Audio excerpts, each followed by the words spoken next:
Yo, so guys, welcome back to another video, and we're back with another secret-based reaction, and this one is Chris Paul's last-ditch stigma-shattering moment against the Spurs deserves a deep rewind, and I'm going to be doing a lot more of these secret-based deep rewind type videos, and just secret-based videos in general, on my second channel. I'm not going to do them every single day, but I'm going to try and do them a lot more, because it's been a long time since I've reacted to this channel. And yeah, I do enjoy these sort of, not throwbacks, well I guess you can say throwback sort of, recaps of things that happened in the history that maybe you wouldn't hear about if videos like this, channels like this wouldn't have made them. But yeah, if you guys are going to enjoy, let me know if you want to see more of these types of reactions from Secret Base or other channels, because I'm definitely looking to do more of these. But let's just get into this, man. Chris Paul is a player that I feel like I've not rated as highly as I should do, because obviously I've got into basketball recently, but from what I've seen about comments, etc., and how he's rated, he's very, very sort of like held in such high esteem, which again I didn't initially realize a few months ago, but now I'm just like starting to realize he is like an all-time great, like, right? He's one of the, well, he's up there as like an all-time great, and yeah, it's surprising to me, but we're gonna see more about him. We're gonna learn through this like what this is about. But let's check this out, man. Hope you guys are going to enjoy, and yeah, let's just see this. It's May 2nd, 2015.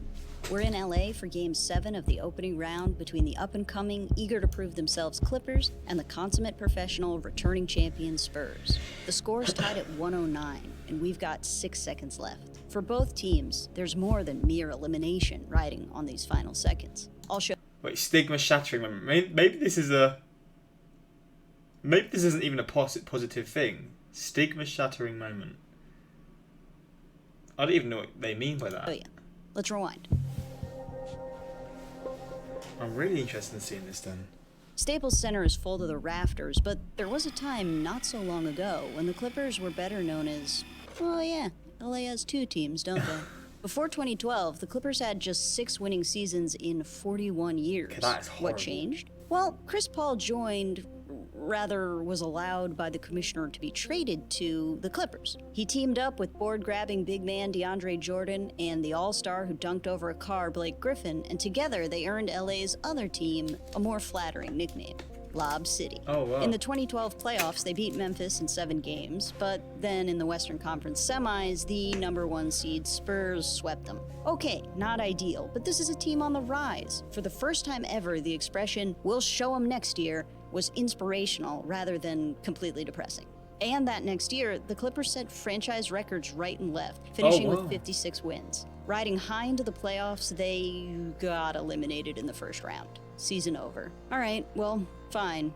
We'll show them next year. 2014, with new coach Doc Rivers at the helm, really looked like the Clippers' year. They had an even better regular season and finished 3rd in the West. Opening round against the Warriors, they went up 2-1 in a tough series, made tougher by this asshole.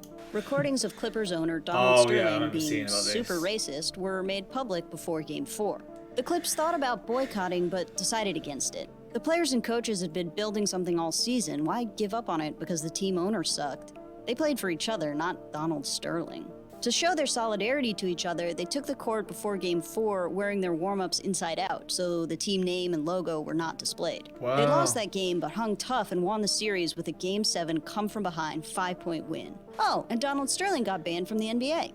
On to round 2. I remember that's good, because I mean, another early playoff. I remember hearing about that, and I was just like, this was a few months ago, and I was just surprised how in the current day that's even like happening. Especially when he's got like black players playing for his franchise, for his team.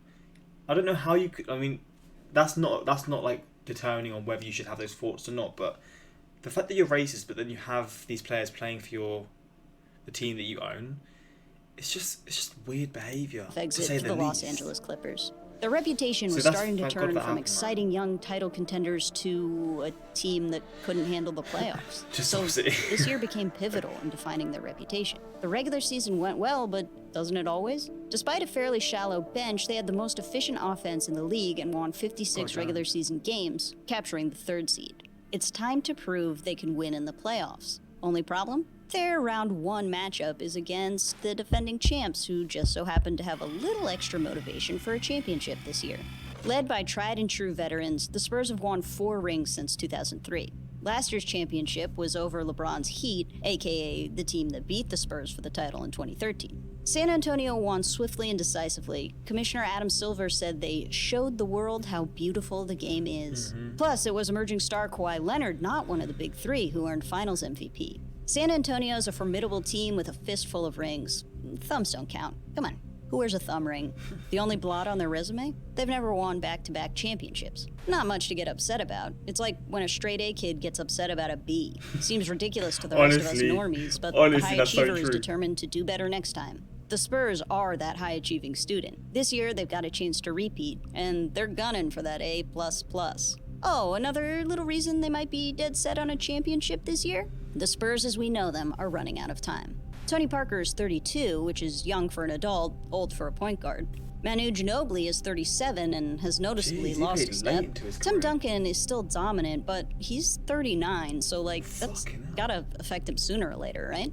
Not to mention, both Duncan and Ginobili are free agents after this season. The Spurs could be at the end of an era, and it would certainly be nice to end on a repeat that cements their legacy as a dynasty. Though San Antonio was nagged by injuries all season, they were kept afloat by role players, their deep bench, and Leonard being spectacular when healthy. He earned Defensive Player of the Year, in fact. The Spurs finished with 55 wins and captured the 6th seed in the West. Wait, 55 wins and 6th seed? But the Clippers had 56 wins and got the 3rd seed. What gives? Wait, what? Well, in the solid seeding system that's sure to last, the 3 division winners are guaranteed one of the top 4 seeds. The Spurs were not division winners. Portland was, so they got the 4th seed even though they had the 6th best record. Memphis got the 5th seed because they had a better win percentage in the Southwest Division, so the Spurs were bumped to 6th, giving us a Western Conference Finals caliber matchup in the first round. Each team is led by a big 3, but DeAndre Jordan, the league's leading rebounder, is on the bench here in crunch time because he's bad at free throws, and San Antonio knows it. In their regular season matchups, the Spurs employed a hack-a-DJ strategy that doesn't rhyme, but can still be effective. Back in their February matchup, DeAndre took 28 free throws. Duncan was apologetic to his fellow big man during the game, but considering Jordan missed 18 of those 28, you can't blame San Antonio. It might not be beautiful basketball, but Pop saw it as good strategy. We've seen it in this series. Well, not in Game 1, perhaps because the Spurs were too flummoxed by the Clippers lob-citying their way to a win.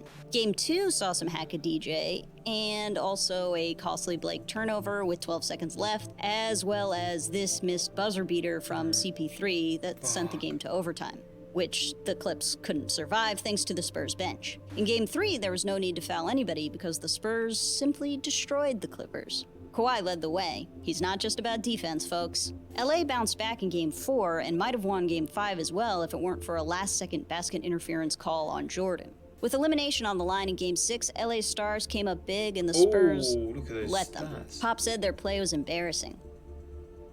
DeAndre even got some personal revenge in Game 6. In the middle of the first quarter, he was fouled before the ball was even inbounded. But Jordan made both foul shots. And he wasn't done yet. The Clippers immediately got a steal, which Jordan converted into an authoritative dunk. But right now, it seems Doc doesn't trust Jordan can do that again, so they've got a small lineup on the floor, which is dangerous. Down 1 with just over 3 minutes to play, San Antonio got not 1, not 2, but 3 offensive rebounds, which Duncan turned into an and-1 opportunity. He missed the foul shot, but that's okay because the Spurs got not 1, but 2 offensive rebounds, which Kawhi turned into 2 more points. Spurs up 3 and a chunk of time off the clock. Matt Barnes evened things up and the Clippers almost pulled ahead, but Danny Green blocked Blake Griffin. It was his 5th block of the game, his 2nd on Griffin, and everyone was glad he was alive. The Spurs got a couple offensive rebounds in a row again, and Tony Parker scored to put the Spurs up 2. With 13 seconds left, the score was tied at 107, and Tim Duncan fouled CP3. Or, as Spurs fans would prefer me to say, he was called for a foul on CP3. Either way, the 90% free throw shooter put the Clips up 2. The lead was short-lived. On the other end, Duncan hit 2 free throws of his own, and we're tied again. With 6 seconds left, it's CP3 at half court with the ball, and that's who you want to have the ball, right? Back in 2005, Chris Paul was drafted 4th overall by the New Orleans Hornets. He was Rookie of the Year, which lines up because he led all rookies in millions of categories. In 2008, he saw his first playoffs, advancing to the second round, where he faced the Spurs in a series that's eerily similar to the current series. San Antonio had their same core, and they were reigning champs then too. The Hornets were the young up-and-comers with the higher seed. The series went to 7 games, and that last game went down to the wire. I'm sure that's where Chris Paul wants the similarities to end, because that night in 2008, he missed a crucial layup in the final minute and lost. Paul couldn't get it done for his team, a sentiment that's followed him throughout his career. He currently shoulders a lot of the blame for the Clippers' inability to get to a conference finals. And that's kind of fair, considering 1, he's their best player, and 2, in last year's playoffs, he imploded like a dying star. In Game 5 against OKC, the Clippers had a 2-point lead with 16 seconds to go. How many mistakes can you make in 16 seconds? Don't ask Chris Paul. First, he attempted to draw a foul on Russell Westbrook in the backcourt, but instead, Westbrook got a clean steal. On the resulting inbound play, Paul fouled Westbrook while he was taking a 3. It wasn't even a landing space foul, he touched his arm. Down 1, CP3 had a chance to win the game, and he lost the ball and the game. His performance/meltdown got people talking. But look, this is a big game. Tonight, Paul's got an opportunity to put an end to the chatter, to rise to the occasion and prove once and for all he can lead a team deep into the play. Oh crap, he hurt his hamstring in the first quarter. He did it getting a steal and making a transition 3, so there's... So he played on whilst having the injury, mate. Some silver lining, maybe? Ugh, he's clearly in physical pain as he talks to a trainer, and I'm guessing some emotional pain too. After a visit to the locker room, he re-entered the game with 6:25 left in the half, but he was struggling. He was limping and couldn't drive. He tried to make a move and ended up grabbing his leg in pain. But he found a way to play hurt. He's still He playing. might not be able to drive, but he could still shoot and he could still rally his team when they needed it.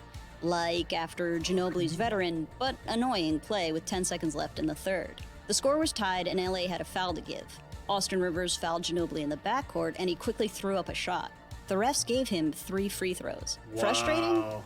Yeah, smart play, but less so, because right after that, Paul went ahead and banked in this deep 3 at the third quarter buzzer.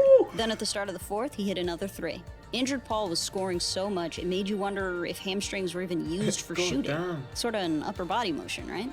But he's still got to make one more shot. Putting it all on Paul is a bit of a risk, considering he's blown last-second opportunities in previous playoffs against the Spurs, and in previous games in this series. Oh yeah, and he's in a lot of pain. The long, frustrated Clippers need a bucket to live up to the expectations that have eluded them for 3 years. The Spurs need a stop so they can get on their way to their first repeat, their potential last championship before age and free agency break up the band. Here we go. Well, I hope last-ditch stigma and shattering moment. Stigma shattering should mean he's gonna make the play, like he's gonna end the stigma of him sort of like failing in at the last hurdle, right?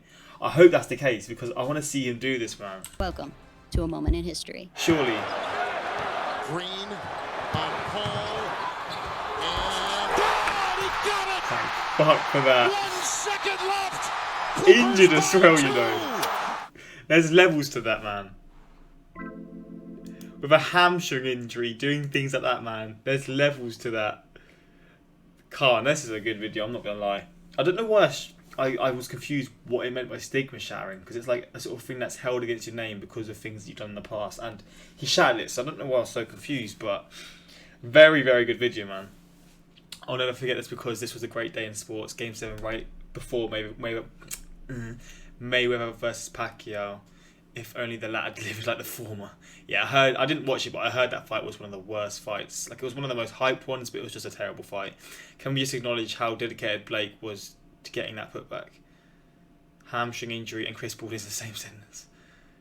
And everyone was happy he was alive. Poor Danny Green. The all-star who dunked over a car is a great summary of Blake Griffin's career.